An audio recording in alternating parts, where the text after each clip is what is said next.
When Cohen was asked about Edge, he once said, "I hate it, but all of his company's advertising is based on it." Martoma himself was always very eager for research. At SAC, he was very satisfied and happy with the facilities and resources the company provided him. The conspiracy from the very first days, Martoma became interested in BAPI and its potential. Martoma, whose real name is Ajay Matthew, was born in 1974 and grew up in Florida. His parents were Christians who had immigrated to America from southern India in the 1960s.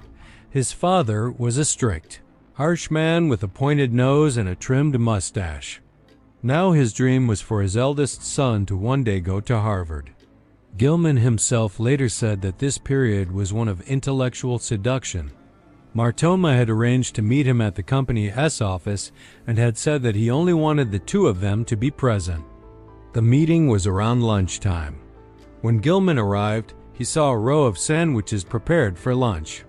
He says, "Of course, I didn't realize at the time that he was trying to obtain confidential information.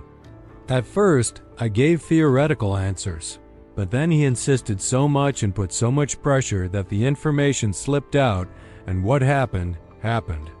He told him which patients experienced which side effects, and he says that several times during the conversation, Martoma asked him to speak more slowly so he could write down the numbers. Martoma was a very warm and jovial man, broad-shouldered with long, very short black hair, and something in his face that gave him a cat-like quality. It's visible in his photos, too. Cohen, of course, had been the subject of such rumors since he started his business. Once, early on, a small broker was after him, but he escaped, meaning no charges were filed against him. Then, in the 90s, when he became famous, all analysts said that he had a pebble in his shoe, meaning his competitors said that he couldn't be playing by the same rules as them. Because if that were the case, how could he win in this market? How could he have such high returns on investment for such a long time? Surely he was doing something shady. In 1942, the real president of a company gave pessimistic news to shareholders to encourage them to sell their shares.